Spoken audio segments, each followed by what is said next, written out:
রহস্যময় পারিবারিক গল্প সম্পূর্ণ অডিও স্ক্রিপ্ট। প্রারম্ভিক অংশ। রান্না করতে গিয়ে হঠাৎ চুলার আগুনে হাতের আঙুল পুড়ে গেল।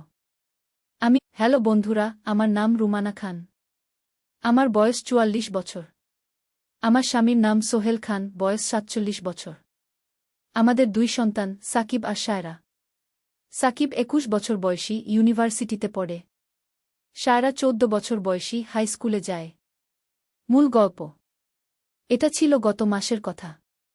আমি রান্নাঘরে দাঁড়িয়ে সাকিবের প্রিয় খিচুড়ি রান্না করছিলাম। সে পরীক্ষা দিয়ে বাড়ি ফিরেছিল। সন্ধ্যার সময় ছিল।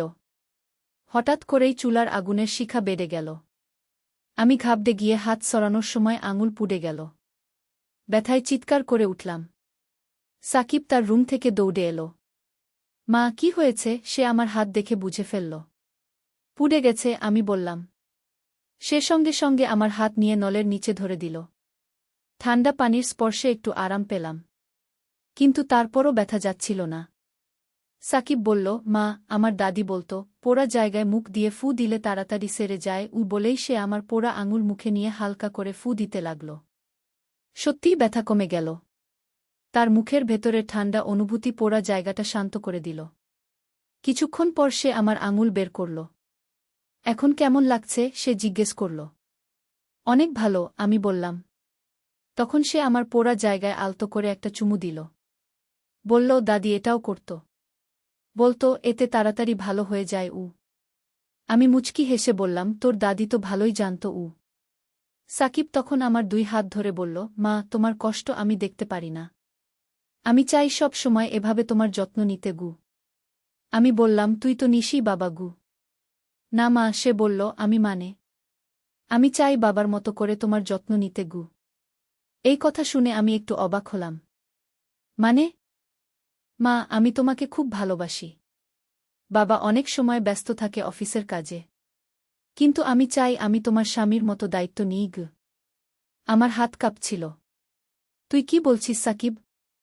মা, আমি সিরিয়াস। আমি চাই তুমি আমাকে তোমার জীবনসঙ্গী হিসেবে মেনে নাও। আমি প্রমাণ করে দেব আমি বাবার চেয়েও ভালো স্বামী হতে পারব। আমি হতভম্ব হয়ে গেলাম। এ কি শুনছি? আমার নিজের ছেলে। কিন্তু তখনই শায়রা এসে উপস্থিত হল। মা, দিদি ভাবি ফোন করেছে। বলল আগামীকাল সকালে আসবে। আমি চমকে উঠলাম। আরে হ্যাঁ। আমার ভাবনায় একটা পরিবর্তন এলো। কোন দিদি ভাবি? সাকিব জিজ্ঞেস করল। তোর সেই থিয়েটার গ্রুপের রিনা দিদি, যে তোর সিনিয়র ছিল। মনে আছে না? শায়রা বলল। হঠাৎ করে আমার মনে পড়ল। রিনা সাকিবের থিয়েটার গ্রুপের সিনিয়র মেয়ে। ওরা একসাথে অভিনয় করত। সাকিবের মুখ লাল হয়ে গেল। ও, রিনা দিদি আসবে? হ্যাঁ, শায়রা বলল নাটকের নতুন স্ক্রিপ্ট নিয়ে আলোচনা করবে। আমি বুঝে গেলাম। সাকিব আসলে রিনাকে ভালোবাসে। আর আমার সাথে যা বলছিল সেটা ছিল নাটকের একটা দৃশ্যের অংশ। হয়তো সে অভ্যাস করছিল। তুই কি নাটকের অভ্যাস করছিলি? আমি জিজ্ঞেস করলাম। সাকিব লজ্জা পেয়ে গেল। আসলে? হ্যাঁ মা। নতুন নাটকে আমি একটা জটিল চরিত্রে অভিনয় করব।